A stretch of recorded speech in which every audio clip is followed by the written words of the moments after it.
Uniform civil code UCC पर BSP की क्या प्रतिक्रिया है, उसके संबंध में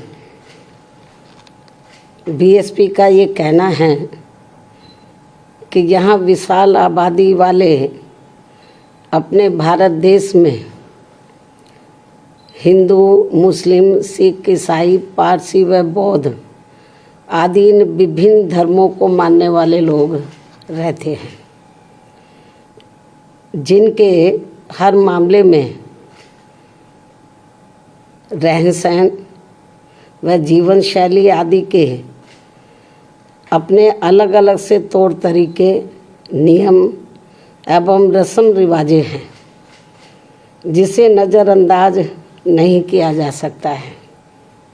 लेकिन वहीं दूसरी तरफ ये बात भी काफ़ी हद तक सोचने वाली है कि यदि यहाँ सभी धर्मों के मानने वाले लोगों पर हर मामले में एक समान कानून लागू होता है तो उससे देश कमज़ोर नहीं बल्कि मजबूती होगा। साथ ही लोगों में आपसी सांप्रदायिक सद्भाव व भाईचारा आदि भी पैदा होगा। ये बात भी कई हद तक सही है, जिसे खास ध्यान में रखकर ही भारतीय संविधान की धारा 44 में समान सिविल संहिता यानी कि यूनिफॉर्म सिविल कोड यूसीसी को बनाने पर प्रयास वर्णित है, उसका जिक्र किया गया है। लेकिन इसे जबरन थोपने का प्रावधान बाबा साहब डॉक्टर भीमराव अंबेडकर के संविधान में निहित नहीं है और इसके लिए जागरूकता व आम सहमति को श्रेष्ठ माना गया है,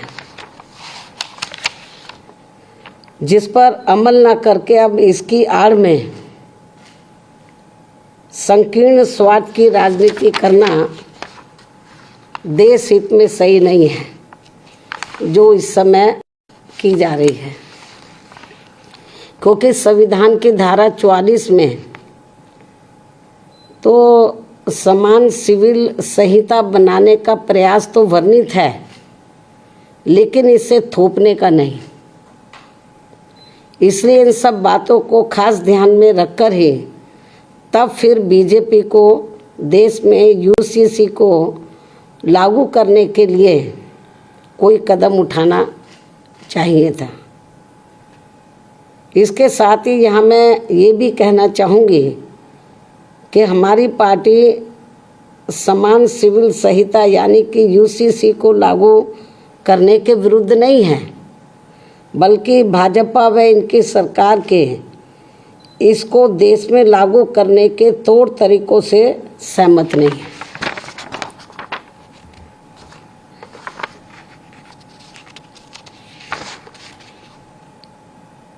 जिसमें सर्वधर्म हिताय व सर्वधर्म सुखाय की नहीं, बल्कि इसकी आड़ में इनकी संकीर्ण स्वार्थ की राजनीति ज़्यादा देखने को मिल रही है, जो उचित नहीं है।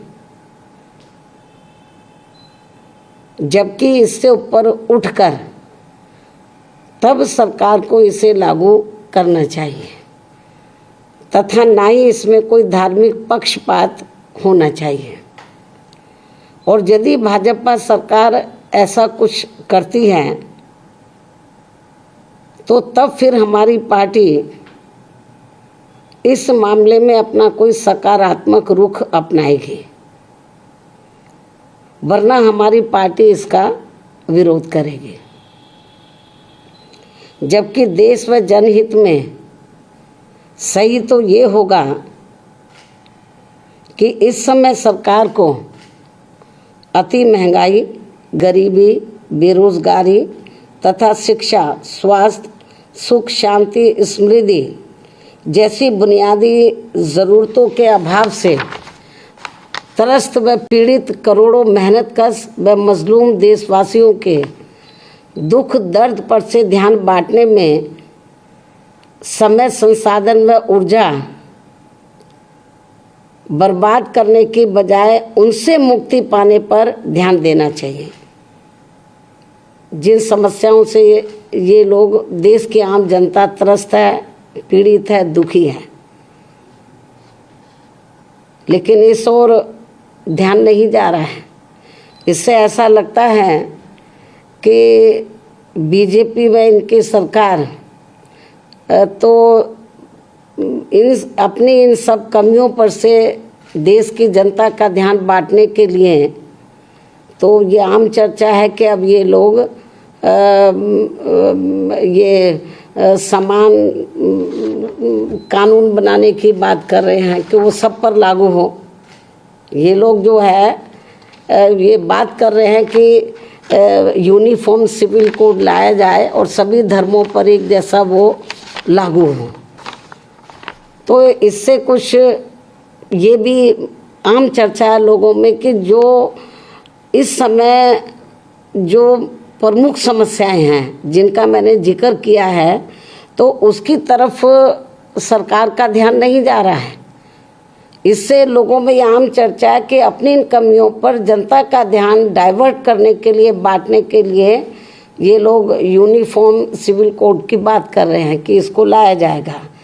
तो लेकिन मैंने बताया कि हमको इसके खिलाफ नहीं है, लेकिन इस बात को भी ध्यान में रखकर चलना चाहिए कि अपने देश में विभिन्न धर्मों को मानने वाले लोग रहते हैं, उनके अपने रस्म रिवाज है, उनकी अपनी कार्यशैली है, जन्म से लेकर मृत्यु तक उनके अपने अलग से तौर तरीके हैं। तो जब ये कानून बनाए, इन सब चीज़ों को भी इनको ध्यान में रखकर चलना चाहिए। तो ये भी मेरा इनको ये कहना है, बीजेपी को, इनकी केंद्र की सरकार को। इस खास सलाह के साथ ही अब मैं अपनी बात यहीं समाप्त करती हूँ। धन्यवाद।